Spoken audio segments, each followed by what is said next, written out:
Simulan natin dito mga idol, Creamline Cool Smashers magkakaroon ng panibagong head coach sa nalalapit nga po na Reinforce Conference ngayong Oktubre. Alyssa Valdez nga ba ang napili? And well, bago natin yan ipagpatuloy, please huwag niyong kakalimutan muna na mag-like and subscribe sa ating channel. Maraming salamat po. Well mga kaibigan, kalat na ho sa lahat ng social media ngayon na kung saan nga po'y umaksyon agad ang Ribisco Management matapos ho kasing hindi makapasok sa semifinals ng Creamline Cool Smashers at talunin lamang tayo sa loob ng 3 set ng Thailand, ay kinakailangan ng palakasin ngayon ng Creamline Cool Smashers sa panibagong sistema. Nakita ho ng Ribisco Management na kailangan na magpalit ng head coach at ang kanilang napili ho ay walang iba kundi si Alyssa Valdez.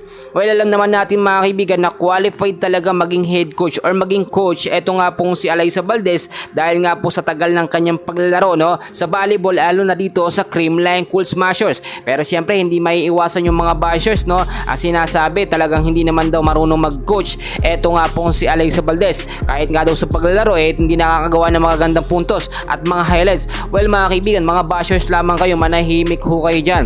Nakakita nyo naman mga kaibigan, nung na-injury noon itong si Alyssa Valdez, siya ang nagmamando sa mga player po ng Creamline Cool Smashers. Tinuturuan niya ng mga sistema, mga techniques kung sino ho ang gagamitin. At eto pa mga kaibigan, bilang isang legit po na team captain ng Creamline Cool Smashers, ay alam ni Alyssa Valdez ang galawan ng mga CCS player. Alam niya kung sino ang dapat gamitin sa starting lineup nga po ng CCS mga kaibigan at yung mga hindi dapat gamitin at gawing reserba po ng Creamline Cool Smashers.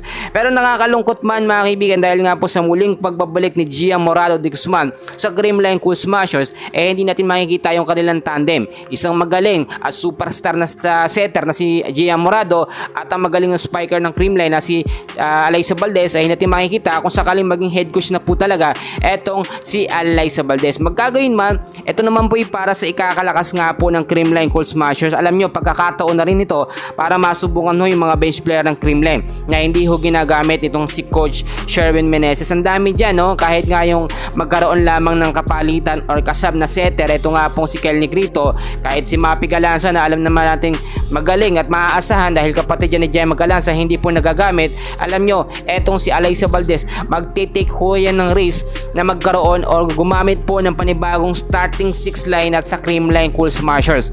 Sa nalalapit din na PBL Reinforce Conference ngayong Oktubre, si Eric Astonton pa rin po ang gagamitin na import nga po ng Creamline, which is alam naman natin solid na solid dyan, may chemistry yan sa mga player ng Creamline.